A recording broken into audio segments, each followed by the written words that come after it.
Organizers of the 2024 Stephen Siller Tunnel to Towers Foundation 5K Run and Walk, Jan Gansel and Tony Cruz. Welcome to the show. Thanks, Bart. Good to see you. Good to see you. Jan is a first responder, a sergeant with Blackman-Leone Department of Public Safety. And Tony is a retired first responder, most recently with the Napoleon Fire Department. Jan, you actually brought this event to Jackson how many years ago? I did. This will be our 8th year. Wow. Yeah, it's crazy to think that we've been doing it this much, but yeah, 8 years. Well, I always love hearing the story of Stephen Siller. So tell us a little bit about Stephen and the foundation. Absolutely. So Stephen Siller was one of 6 children born in New York. He was the youngest by probably almost 20 years to his next oldest sibling. But when he was 9 years old, both of his parents died within 9 months of each other, and he was raised by his brothers and sisters just to be a good person, and they believed strongly in that, and family and all those things. And on the morning of September 11th, having achieved his goal of being a City of New York firefighter, he had gotten off duty and was on his way home to go play golf with his brothers when the attacks happened.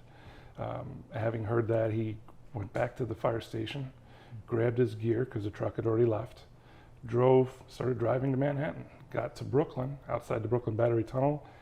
It was closed for security reasons, so he put on his fire gear, 60, 70 pounds worth of stuff, and he ran 3.5 miles through the Brooklyn Battery Tunnel up into Manhattan, where he ultimately lost his life when the towers came down, trying to save others.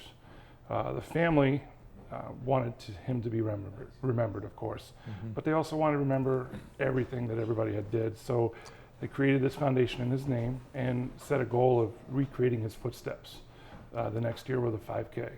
And they managed to pull it off despite the enormity of closing down Manhattan in the middle of the reconstruction and recovery, and still doing it. And what started off as a 500-person, let's do this good thing, has now progressed to here we are, closing in on 23 years later, to 40,000 people in New York City running in this event, 80 runs nationwide, recreating his footsteps, including the one here in Jackson.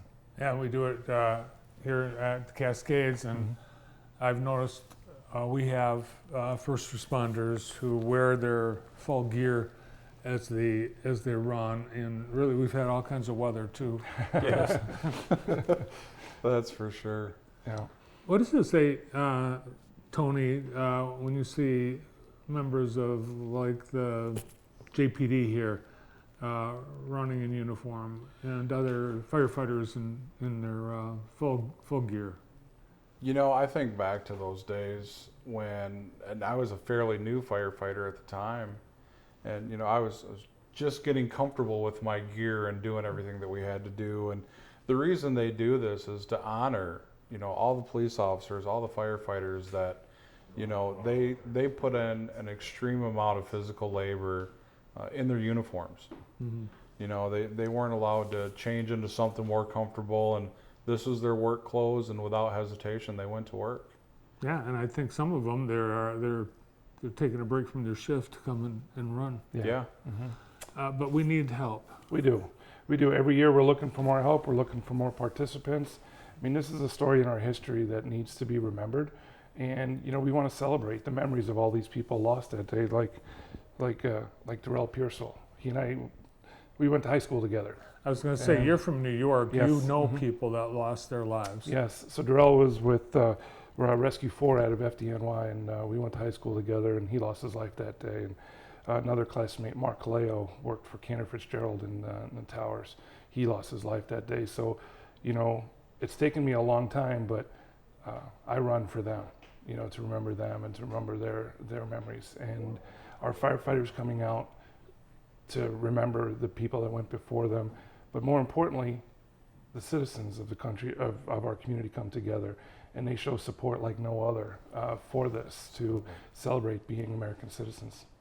Yeah, so the foundation is not just to be a reminder, but it's a fundraiser that actually is helping families of first responders. Yeah. Yes, we actually have 3 primary programs.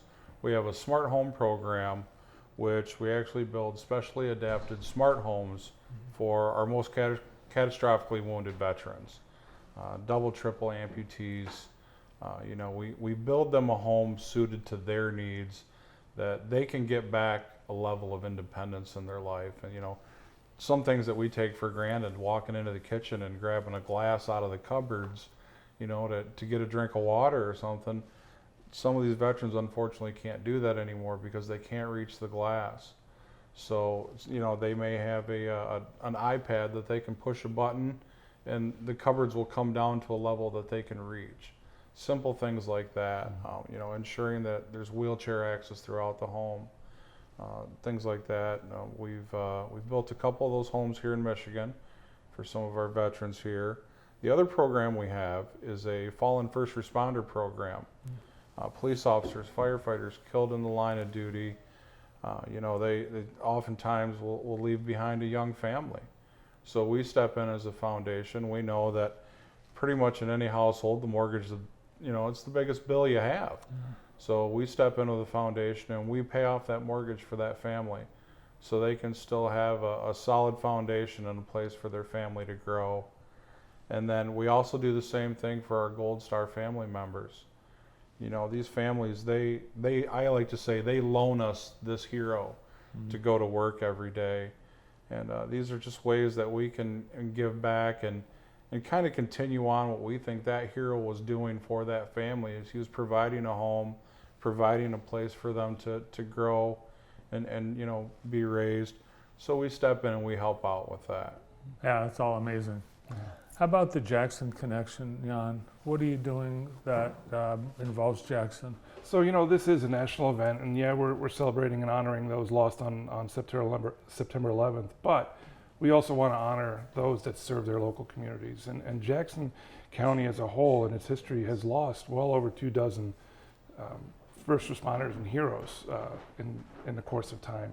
And so our goal is been slowly there, but we've been putting their faces and their names on signage out there in a memorial area so that we can also recognize them. We're far from our goal. We're still trying to reach all of them, but we're looking forward to expanding that this year. Well, great, and I know we as a community want to remember those, and really, one is too many. Absolutely, yes, yeah. The event, it's next month, but people should sign up now, make Yeah. plans. How do they raise money? What's the best way to do that? So the best thing to go is go to the website, which is T2T Run.org, and you can go there and select it. You can either straight donate at that website, or you can register to participate in the run.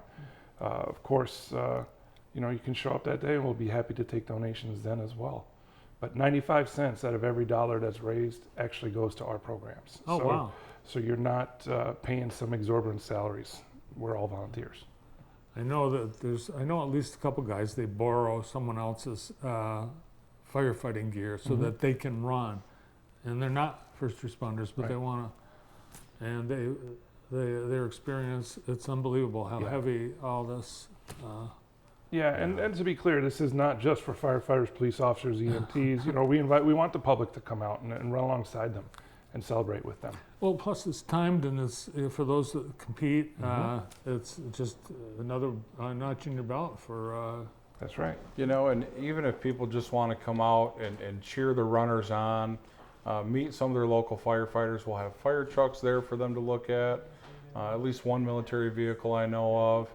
Home Depot is bringing their community team out to do an activity with the kids. You know, so we'll have superheroes, all kinds of stuff there. So it's not just about the run and the walk. It's really a community day. And the giant flag. And the giant flag, absolutely. All right, we'll look forward to seeing you on Saturday, May 18th at the Cascades. Yes, sir. Yes, sir. Thanks, guys. Thank you. Thank you. From the Stephen Siller Tunnel to Towers Foundation, Jan Gansel and Tony Cruz.